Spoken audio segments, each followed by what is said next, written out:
go ahead and get started. It's just about time. People can trickle in. You are at Empowering Kids. It's a project-based learning with younger students. I'm a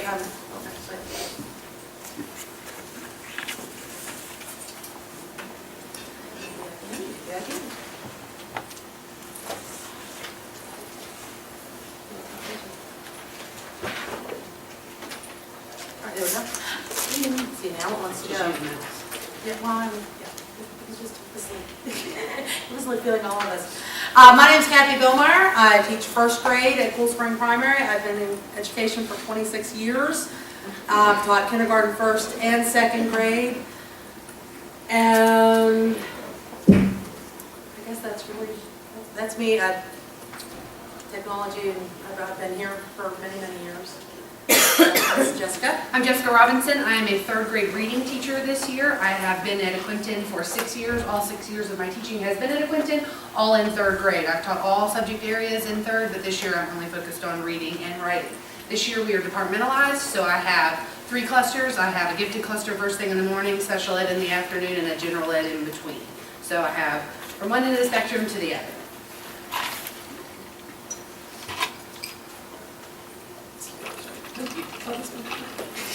All right, so a lot of people do ask, what is project-based learning?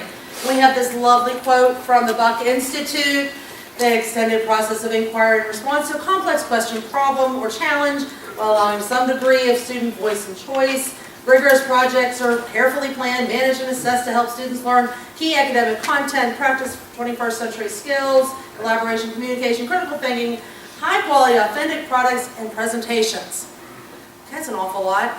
Teachers, we like to think of it as a fun way to get students thinking and learning. It's not just the learning part. It's not just about what the content is. It's the process that they go through. And a lot of people think, younger kids, they can't do that. They can. A lot of us have done similar things all the way through. Way back when. Kids, I want you to build this and I want you to do it. The project-based learning makes it a little more, the presentation piece is the piece that I found the interesting part of it, because we ask them to do things and then we don't do anything with it. The presentation portion of project-based learning to me does make a difference. So that's really where I was focusing. It was kind of, we were sitting there just listening to Cool Cat, and she said the wastebasket work, and I kind of felt like that's what some of my kids, we've all done it. This gives them that outlet to say, this is what I learned and how I learned it and what I want to show you about it. Awesome, this is mine. As we said before, we are from King William County, which someone described it as take the King's Dominion exit and go right. We're sort of close to the King's Dominion amusement park. But King William took an initiative this summer, the summer of 2013. They offered teachers a chance to come in and earn a little bit of extra money over the summer. They wanted to develop these project-based learning units. Kathy's at Cool Spring and I'm at Quinton. It's a primary and an elementary. So we share a parking lot. So we're 2 schools, really mainly just one though in the K-5 aspect. They brought us in. I know they did it at the middle and the high, but we spoke from the elementary aspect. So they brought us in this summer and they said just, we want some project-based learning units. Google, search, see what you can find, see what other people are doing, and then see what we can implement at King William. So Kathy and I worked on these this summer, and currently King William, in the elementary aspect, have developed 2 project-based learning units that are K2. The first one was created at school, and the second one was a bird and a butterfly garden. And Kathy can speak to these just because they're from her building, and then I can tell you about the 3-4 ones that we've created at Quinton. Yeah, the ideal school was, we've already done that one. This was a K2. We came into an assembly, or the principal is the one who introduced the whole project. The kindergartners, and this was the second week of school that we started this, because they were kindergartners, you work with young ones, you know what second week of school, they were building their ideal classroom. The students got to choose where certain things were. They got to choose where the reading center was going to be. They got to choose, they had to think through, and in their classrooms, they worked in groups, and they got up and they told the rest of the class what they wanted, and the teachers, the one thing was, we have to, this is what the kids have come up with, we as teachers as the building are going to let them try it. Whether it falls apart, that's fine, but we're going to try it. First grade, which is where I am, we were, what is the ideal hallways? What do the hallways smell like, look like, taste like? That was an interesting discussion. Sound like, that was of course a big one. What should it feel like? What's the feel? It was really interesting. And each classroom came up with kind of one winner, the project that the class decided they liked the best. Then the grade level got together. The teachers would, again, we kind of really influenced this at the beginning, but what did they come up with? They came up with they wanted to hang air fresheners in the hallway. They wanted to hang different seasonal decorations. They wanted to make sure all the seasons, in winter we would have snowflakes. They wanted music playing outside the room. We're still working on some of these things because we haven't figured out how to do it. They wanted stripes painted on the floor because we're always telling them to walk on the right-hand side of the hall, stay in line. They wanted a stripe to walk on. Well, I personally think that would be an awesome idea. So we're working on those sorts of things. The second graders got the cafeteria. The second graders came up with some very interesting ideas. One of them was the monitors. We're trying to. It's been all of November and we're into December. One child from each class was chosen. They're the lunch monitor. They get to sit at the end of the table. They get to get up and get a napkin there or open ketchup packets or whatever.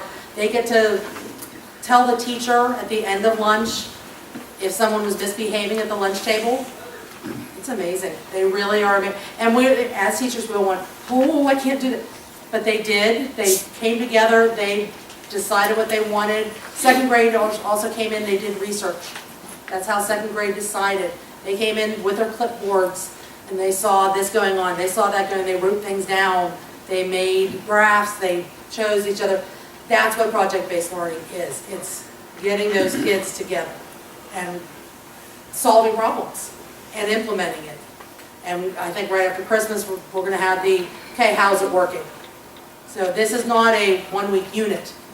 This is an ongoing, long-term thing. The butterfly garden, we haven't done yet. That's a spring, obviously, spring thing. So that's what our other one that was done. It's completed on paper. Okay, now the six that Quentin tried to make this summer, when we were brought together, of course we met with Cool Spring at the beginning just to kind of lay out our template and make sure that we're all kind of on the same page, and then we broke up. And so we only had third and fourth grade teachers who were willing to work this summer, so we only created third and fourth grade. If you're there, you're going to get what you put into it. So I focused really on the third grade ones, and we have all these available for you today. When you leave, you'll get a business card with a QR code that will take you directly to the King William website where we posted all of these. All of these units are ready to go. You press print and they're ready. Every worksheet you need, every activity, every direction, every checklist, every rubric is ready to go. You can print them and use them tomorrow if necessary. So when we started with the third grade, Greece, Rome, and Mali is a huge third grade SOL topic. It's tested along with China and Egypt from second grade. It all gets thrown into your SOL, and so you have to be ready for that. So the Ancient Civilization exhibit, of course with project-based learning, the students are given a problem. There's an issue, and here, how can we fix it? And so the ancient Egyptian civilization says that a natural disaster has hit Washington, and that the Smithsonian has lost a whole level of its floors, and they completely wiped out the ancient civilization exhibit. And so you are asked to create a new exhibit, and you have to pick 3 artifacts from each Greece, Rome, Mali, China, and Egypt, and rebuild the Smithsonian. And so you bring in your map skills with that. You have to develop your map of exactly how it's going to lay out. And then you have to design exactly what artifacts you need. Are you talking about their human characteristics, their physical characteristics, their government, anything like that. This has been an awesome one that the third grade social studies teachers have been trying. Boxes of Books is a third grade one, and this is the one I'm going to share with you that my class has done and show you some of the things that we were able to come up with, our successes and our failures. So I'm going to skip that one until I show you more about it. Supermarket Sleep was our math one. It's an end of the year, you've been given a budget, you're planning a class party. And so you have your shopping list and your ads from the grocery stores, and you need to see how much bang you can get for your buck, and you need to itemize everything. And whatnot. So that one's been really fun. Don't get bored with books. Our fourth grade teachers are really big on novel studies. They do them over and over. We see them every year. You see them in the hallway. And so they created, based on the novel studies that they're doing, after that, they come up with a board game. So that totally implements. You have the same characters from the book, the same setting on your board and things like that. Geometry Town, of course, was a math skills. We try to tie in as many areas of the curriculum as possible. So you use shapes, you had a specific rubric, how many perpendicular, how many parallel, how many geometric solids, whatnot had to be in your town. And then the last one was vacationing in Virginia. Since fourth grade is Virginia Studies, they had to take the 5 regions and plan a 5-day vacation and make a brochure as if they were a travel agent of the key points from each of the 5 regions where they would stop. How much it would cost. We tied in, like we had pretend hotel brochures, and you had to plan it as if you were the travel agent trying to present a family to buy your vacation package over someone else's. So these 6 are currently ready to roll out the door. I know that the Ancient Civilization has been used, and boxes of books, as well as Vacationing in Virginia. They've been doing Vacationing in Virginia as they go, as they hit the 5, so it doesn't take up a whole lot of their class time. This week we're going to focus on the Piedmont, and then the next one we're going to focus on this one, and break it down that way. So these 6 have been awesome. We've had a really good time with them, and so we hope that you'll be able to take them and print them and use them tomorrow.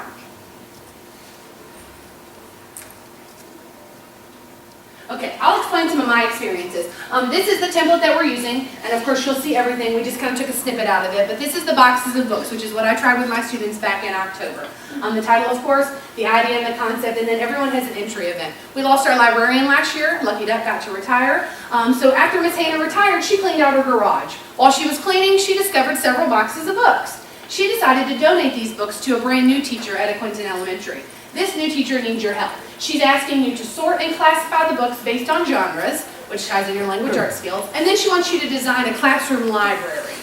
You will be given a list of the titles and the authors. So this is the problem that we gave the students. And these are kind of the steps that my class took. And I tried this, of course, first. To be honest, I tried it with my tag kids because I thought, let's just see how this goes. Let's see if Miss Robinson can keep her head above water. And it was so awesome. The next week I did it with my SPED kids, and they loved it, and it's been really awesome. So the first step I did is I gave the students this massive list of books. And we laughed because when we made it this summer, we did it in the library. And so we just used the books right off our shelves because then we knew they would be in our library card catalog, so it was going to be easy on us.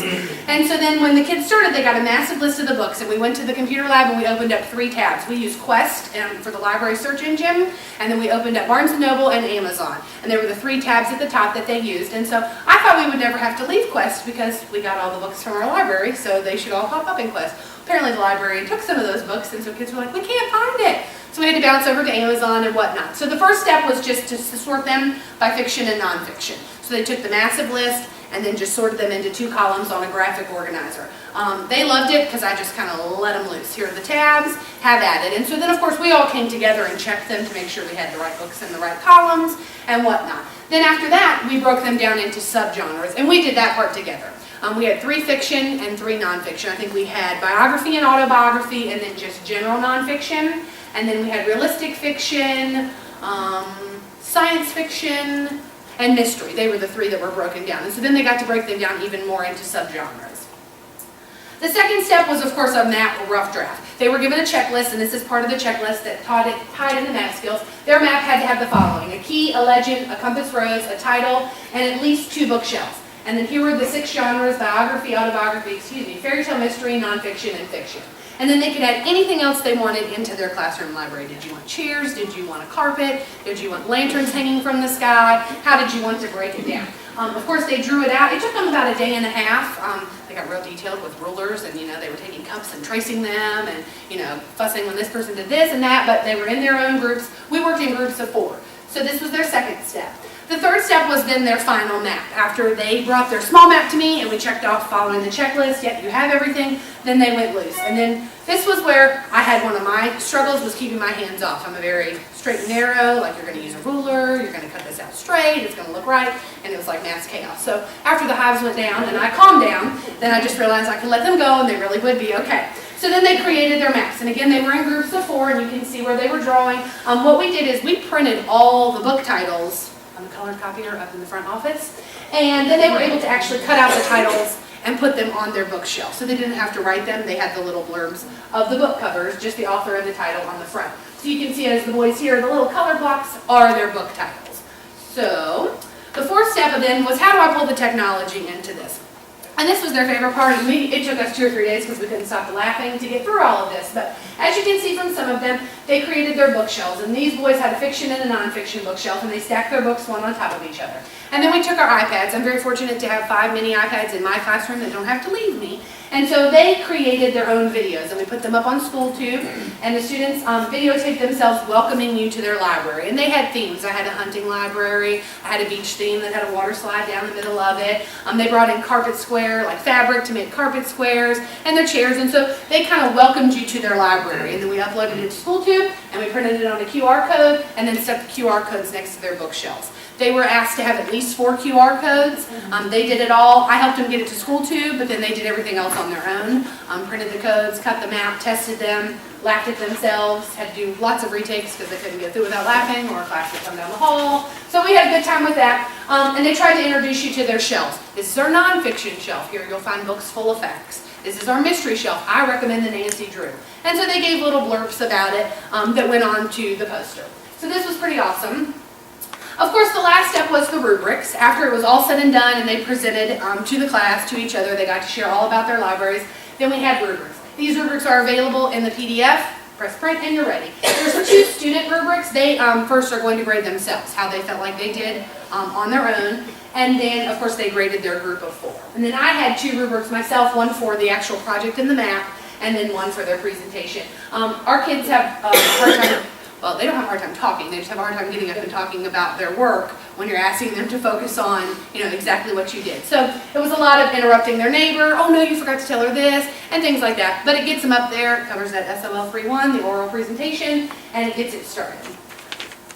Some of my experiences, some challenges and some successes. Some of the challenges were just still finding time to teach the strategies. This is about a 3-week unit. All of our 3rd and 4th grade lessons are broken down by weeks. And there's like a timeline for you of what you need to do this week, what you need to do that week, and so forth. Some of my students still can't read. Coming to me in the 3rd grade, you can relate to that, and so yes, we want to do this awesome project. Yes, they've mastered the concept of map skills and of genres, but I still need to teach the strategies. We still need to learn to visualize and to make connections and to break the sounds apart and to flip the diphthongs and things like that. And so finding time to do this totally awesome project and still cover the strategies was a struggle, just trying to get it all in. Another challenge, again, was keeping my hands off of it. I wanted to say, can't you just move that a little bit over here? Or why don't you cut that because it doesn't look as good? So I had to learn just to leave them alone and, okay, stop touching it, Ms. Robinson. And then the 3rd one was, of course, the rubrics. My kids weren't as familiar with the rubrics, and so I didn't do a very good job of explaining that. I kind of just passed them out. Fill these out about yourself, and I read them to them as we went through them, but everybody just gave themselves 4s. And it was kind of like, okay, I saw you acting a fool on the carpet. How did you give yourself a 4? That kind of thing. So if I had to do again, we would most certainly take a whole lot more time with the rubrics and explain it to them. But that's also a downfall on my part because I don't use rubrics as much as I probably should for them to be as familiar with those. Now, some of my successes, of course, were they mastered genre identification. We have a new librarian, as you can see, Miss Hannah retired, and Miss Barber came in and she was like, your kids are talking about like the fairy tale shelf and the nonfiction shelf, like they're using these genres that I would have never, some other classes aren't using it. I'm like, well, that's because we did a project learning unit. Successes with their group work. With that tag cluster, I thought they're going to kill one another. They're going to just completely knock each other over and it's going to be mass chaos. And they didn't. They jumped right in. We had to put out some fires, but they were very minimal.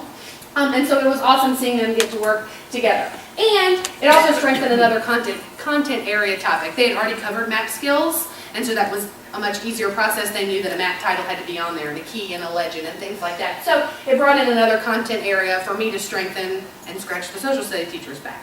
So this was my experience. This is the only one that I've tried, of course, so far this year. Again, it took us about 3 weeks with my tag kids. My special ed cluster took about 4, and that's no problem. We just broke it down a little farther. Yes, ma'am?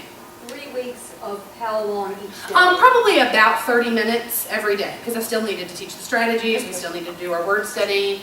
We still wanted recess, those kind of things. And so probably about 30 minutes every day. We started with it so that I could stop it at a specific time. So, and then it was also, it dipped my morning work in the bud because they were so excited. They just came right in and went on to it. So,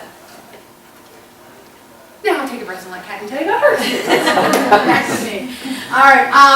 I first started with official project-based learning back in 2011. I was getting my NETS certification, and that was part of it. The funny thing is, these kids who are in these pictures are in her class now.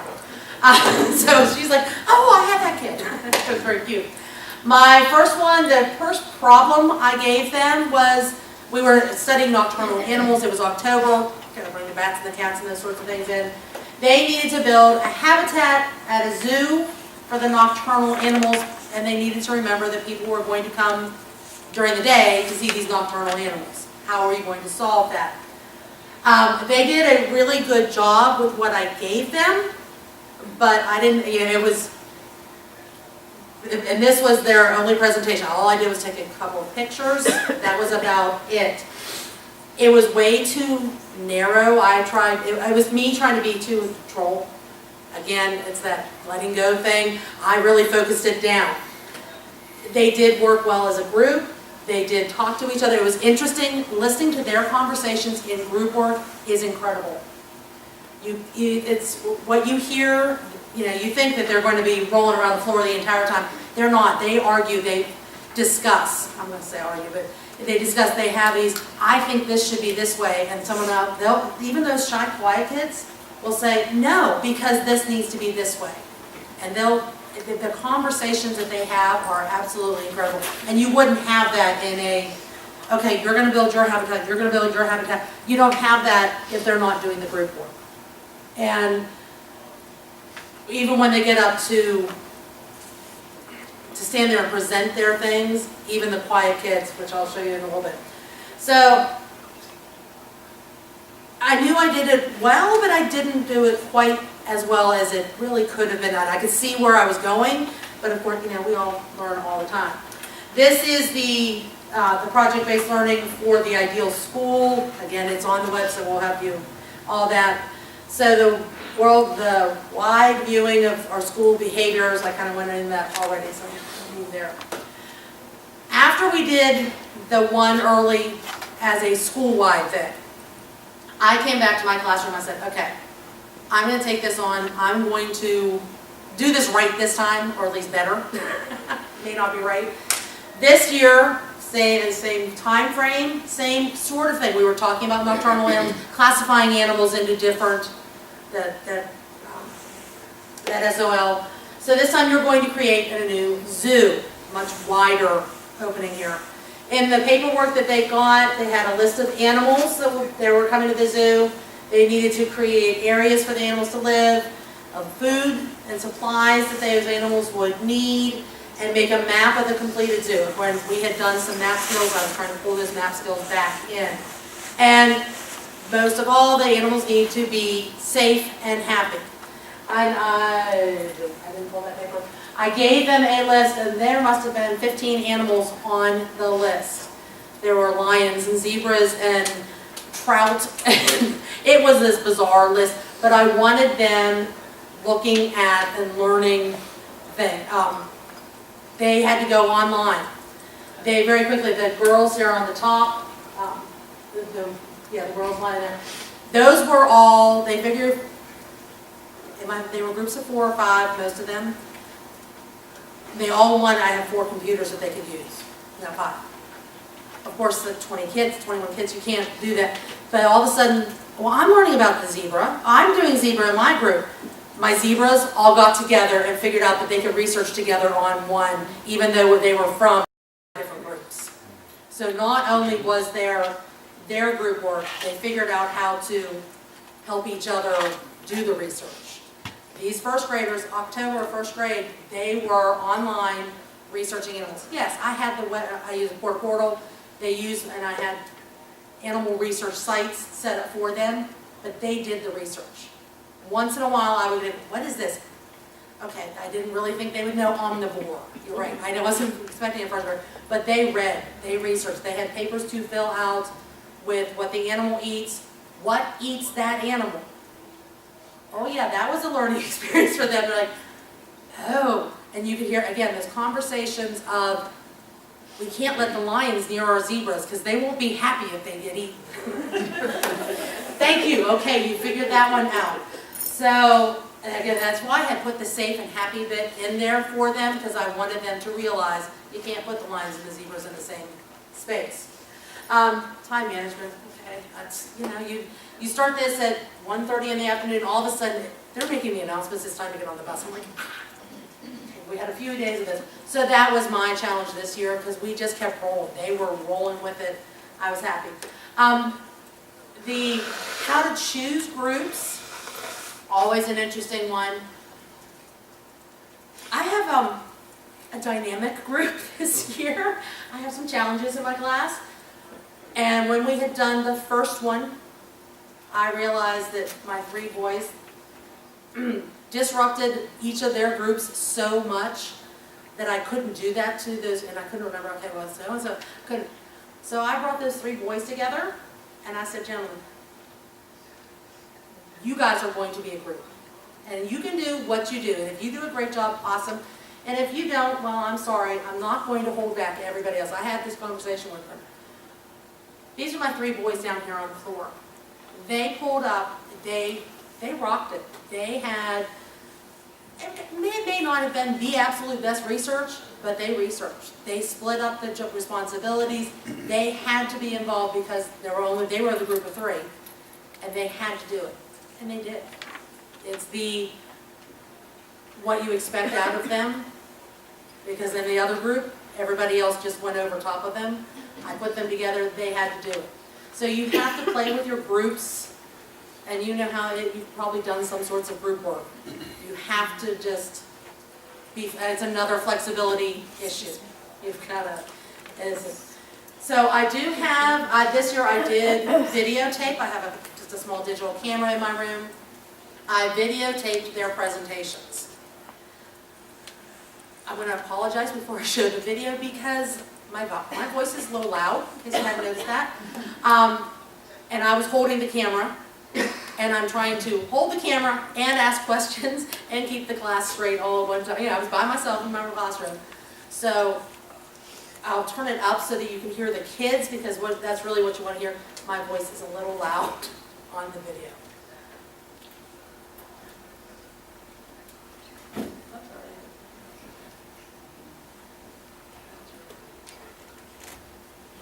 All right, go ahead. We put the back and the raccoons together, and we had a fairy drum because I told they are fairies.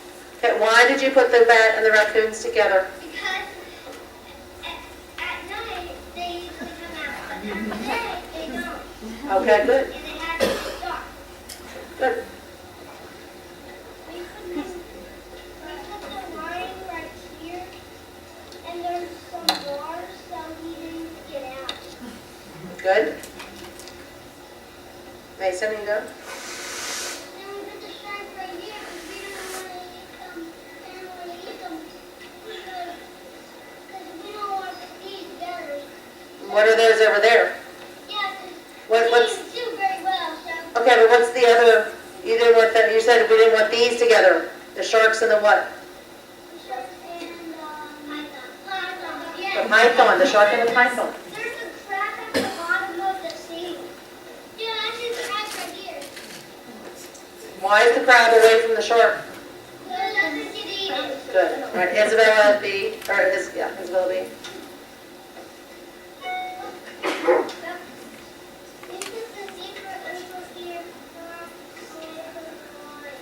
Okay.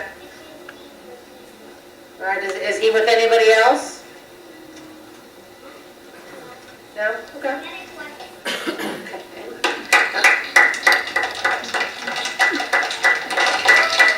Anybody got besides Bailey? She asked the last question. Isabella E., what's your question? What is that road right there? That stuff is a white sidewalk. I knew it. I said sidewalk answer, but it's square. That's the parking lot. Yeah, that's the yellow line. I can see. I don't know if I can see them. Yeah, you can't really see anything with that.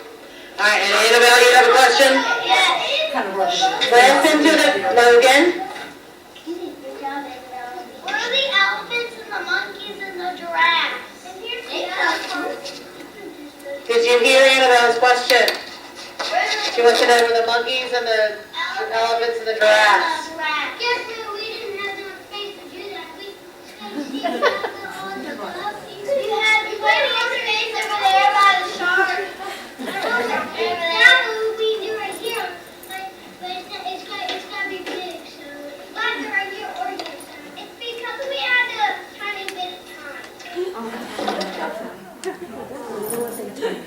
So yes, you can see even they understood that we did not have, what they felt was enough time. But their question, and it was so cute because all the posters, of course they look different, but they all had pretty much the same thing. Almost every one of them had a parking lot, but the questions were, what is that big, it's a parking lot, of course. So I felt like they did a much better job. Again, I did have the same problem with the rubrics. It's just hard. I think if we do it consistently, they would get more honestly self-reflective because they gave themselves all fours. I did have them on the rubric. I asked them to turn it over and write how they felt about it because I wanted a feedback and I thought that might get it. And most of them really, really enjoyed it. And I had one child write on the back, "This was the worst thing in my life." And I said, I went up to him, honey, please, why was this the worst thing? Because I didn't have enough time to finish it. So I was like, okay, so even if you get that kind of feedback, go ask that question, because that might be, but they can tell you anything about animal habitats and where they belong. They really, truly got the learning and why it's the animal characteristics. They know it now, and they know it better than if I had read them a book and they'd drawn a picture and we'd been done with it. So, sure. Is there a link to your portal on the website where you have the project? No, but my guest login is K-Billmyer. If you know about Portal, okay. Then my kids can spell it for you. K-B-I-L-L-M-Y-E-R. Yeah. It's the same spelling, just drop off the whole KWCPS. So I would say the challenges for kind of combining the both, teaching them how to work in a group. They don't come knowing how to work in a group, at least appropriately at all times. They are already getting so much better. A couple of times, and that's where you have to step in as your teacher, management hat. No, you can't do this. Or I love how you're doing it. You have to do the rotation. Of course, time management.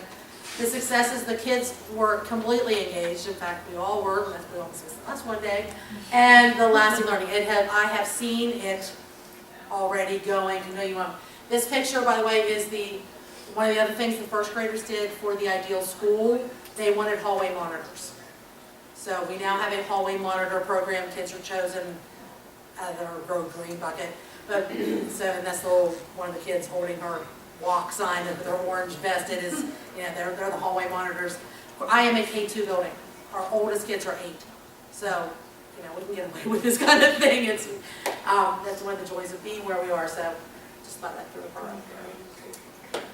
Okay, now, we're going to go over to the King William website and just kind of show you where you can find these things, but Kathy will hand you a business card that has the exact same thing. These are our contact information and then a QR code. I'm a QR code guru. They make fun of me all the time. We had gone to a conference, I guess, 2 years ago, and I got in the car and I was like, QR codes were not that big at the time, and I was like, you will never guess what I've learned. I QR coded the van and the water fountains at school and the playgrounds, and got a little obscene with it, a little obnoxious with it. So, here is the QR code that will take you directly to the King William County website.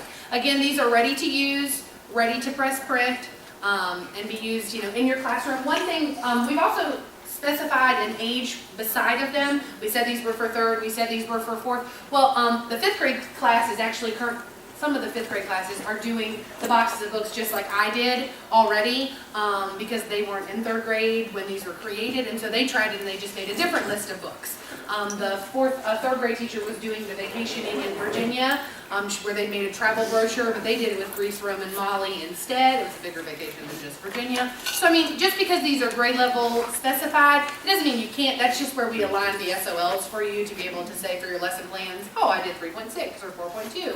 So these are just suggestions. You can take them, make them whatever you want them, whatever grade is applicable, but that's kind of how we go from there. Does anybody have any questions we can answer before we go over to the website and show you? Yes, ma'am. I'm a middle school teacher, but your presentation sounded so interesting. Does your middle school have anything similar to this on their website? Middle school teacher for Marcus. It's not on the website, but I'll add it. I wrote 3 PBLs as well. Okay. I'll get on that. So how would I find that when you do put it up there? What is your QR link to, ladies? The website. It links to the appointment. We can put them on the same page. We'll just make sure they all get on the same We'll have page. them on the same page. So the same Oh, All I QR have code to will do work is, for and it. it's the same thing, it's the unit written out, it's the rubrics. Oh, okay, thank you. Mine are more technology oriented because my students are older. Right, that's fine. Thank you. We'll get them all on the same page though. Anybody else? Okay, we're gonna break away to the website. Of course, the QR code will take you directly to our site. Hopefully the internet will function. No.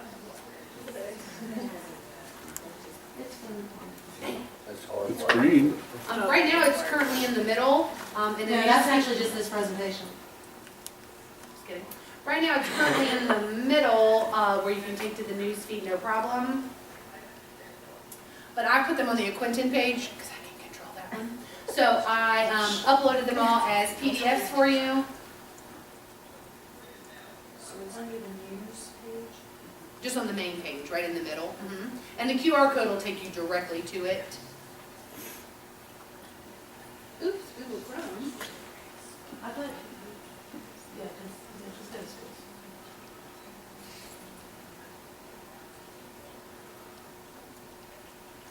It's only slow when you want it to be fast.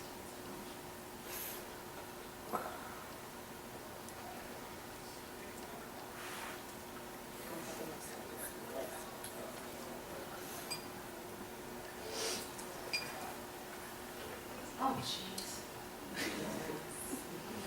There it is. Hey, awesome. Okay, I can pull them up from here. Thank you so much. Oh.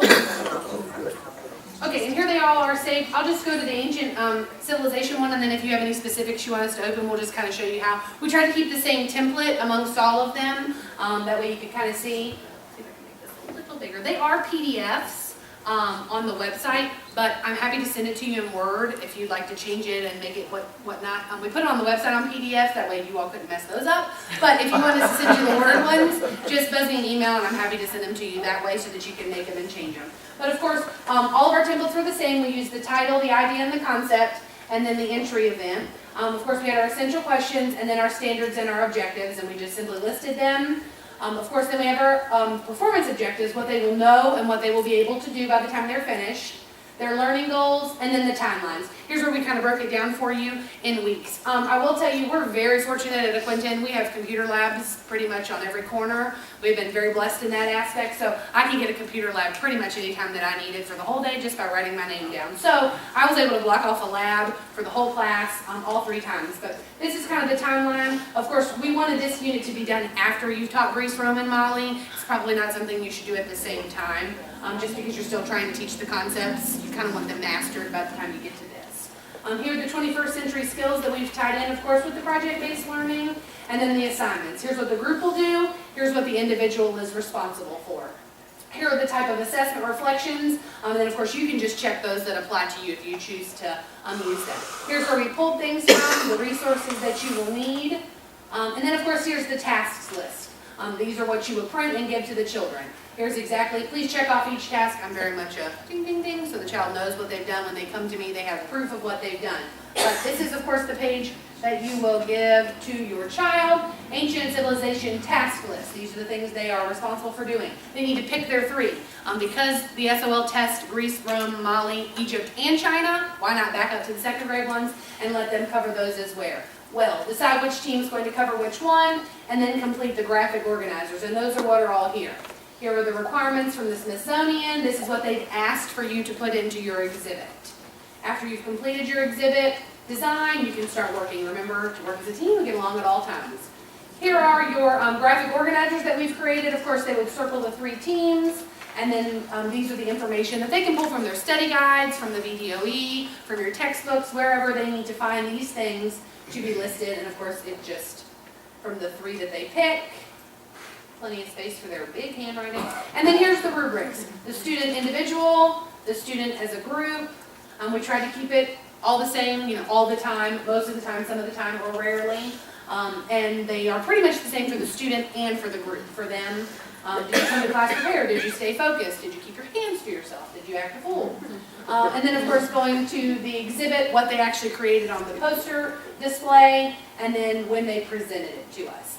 We just added up all the points for us, that's where we got the 68, and then you can average them out that way. So here it is. Of course, just like you said, Freddie, you would need the poster, the big trifold boards or bulletin paper board, whatever you can find or steal out of the lounge. But it's ready to go at least for the first week or so, all the supplies that you need until you have to break away and get the other supplies. Is there anyone in particular that anyone would like me to open up and see? Like, oh, I teach fourth, I want to see that. I'm happy to open any. Geometry town? The geometry town, certainly. Okay. This one, again, we formatted them all the same with the same standards and objectives. We tied it in because we said that for this entry event that the city planner, so it tied in the government aspect to it, the city planner has asked you to be part of this new city. You have to build a 2D blueprint map and then it will become a 3D map. So of course this was a 2-week unit that we broke down. We made this kind of individual, just each child can work on it on their own. I know that Mrs. Roscoe, our fourth grade teacher, she's doing this as I'm through, what can I do? She stretched it out way longer than 2 weeks, it's just in a folder. I know that one of the other third grade teachers is a big Daily 5 guru, so she did this also as a I'm through, what can I do? They worked on it. It may have taken them more like 4 or 5 weeks, but they worked on it when they had finished all the other things that were asked of them. So you can make it as much or as little as you want. But here again, we're all about the tasks list. This is what they're asked to do. You've been asked to be a part of a new city, build your 2D map. Once you've been approved, then you can build your 3D using various geometric concepts. So they need 4 streets that are parallel, 1 road that's perpendicular, an intersecting street. Your buildings can be any polygon, but they must have at least 1 right angle, 1 set of parallel lines, an obtuse, no parallel or perpendicular buildings. Then of course they were given color specifications, they had to have a park, streets, roads, names, all that. So of course that tied in the government, the map skills, and of course the geometry shakes. Plan it on paper first, check off your task list, and then be creative. We actually found this one from a Georgia Common Core lesson and then kind of turned it into ours. So of course we gave credit where credit is due at the bottom here. And then the rubrics, again, all the time, most of the time, some of the time, and rarely. This one they were graded on their 2D map and their 3D map. That way they just didn't take their rough draft so lightly, like, oh, this isn't the real one, and go from there. These are hanging in the hallway, the 2D posters right now, and the 3D are on display in the library. So we've already seen them and the fruits of their labor. So they've been really good for us. Like Kathy and I said, our big thing is just time. I guess the assessment piece always bothers me. That's like 3 weeks of work and they're gonna get 1 grade. Oh, As a sure. teacher, I'm required to have. Oh, maximum absolutely. grade, And you so- know, I do quick checks, Post-it notes, you know, on the way out the door. Tell me one awesome thing you accomplished today, or give Miss Robinson, or even just with the books. Can you list me 2 fiction books you saw and 2 nonfiction on your way out the door? And there's 100 in the grade book. I mean, you know, just So the kid who can't do it that quick gets a 0? no. I mean, we'll work with your group. I mean, you know, we do quick little things. I mean, Well, you could break it down if you needed to, like a rubric. This week, yeah, I worked with my absolutely. group this is what we accomplished, and this is how I felt we did. And I graded all their Like that. graphic organizers. Okay. All Yeah. those went in as a grade, you know, the ones, the fiction and nonfiction, and then on the back, the subgenres. I mean, you can So pull the from. rating piece. Oh, absolutely. And then the big one just counted like it's a test grade. You know, check the rubrics, participation grades. Yeah, there's plenty of ways to get enough out of them, especially when they're stretched out. So, anybody else? Has anybody attempted anyone where it was an all day? It was your math, science, social studies, reading? I haven't made any of those. I'm sure you. Now, I'm sure you would have a much harder time because you We're are. department. I have 100 minutes with each block and then they're gone. And you look up and it's lunchtime and then you look up and it's resource time. So that's been our challenge again was time. Because I could have spent 3 weeks on this, no problem. But we still need to master those reading skills and things like that. So, but it's been awesome for us. It's been a learning curve. You know, me learning to take my hands off of it, and stop giving suggestions has been difficult, but their projects really were pretty awesome when I let go and let them be. So, if anybody has any questions, we'll be around for a little while. If you want to go get some And I was M&Ms. gonna mention, my second one, my zoo project is not because it was my own personal, it was me, what I wanted to do with my class. So it is a Word document form. Send me an email and I will be happy to send it to you. It just has the kind of a basic of what it is. This is what I handed the kids, so they wrote in the people of their group, their project, and I had them plan out. First I will do this, then I will do this. And then I had the sheet that they did their research, what does a zebra eat, what does its habitat might hurt to, anything else they needed to know, like nocturnal, you saw the kids that figured out nocturnal animals. So if you need that, just let me know. Do you have any at the high school level? Did they make any at the high school this summer? Not that I know. Not that we know of. We can check, and if so, we'll put them on the website. Well, thank you for coming. So this was Contact an, us if you this need was an anything. objective of the entire district? I'm sorry. Was this an objective of the entire It district? was offered to, yes, absolutely. Yeah, we are a 4-building district, now primary school, a middle, elementary, a middle, and a high. We have 4 buildings for the county. And are the fifth grade So- teachers kicking themselves now? Are the high school teachers? Oh, yeah, the 5th grade, because they didn't show up this summer? Absolutely. I've seen some, they did the boxes of books with their 5th grade, because of course I said, yeah, you can do them because they won't have me yet, or they've already had me, that kind of thing. But yeah, they are because they didn't show up, absolutely. Thank you guys, enjoy the rest of your conference.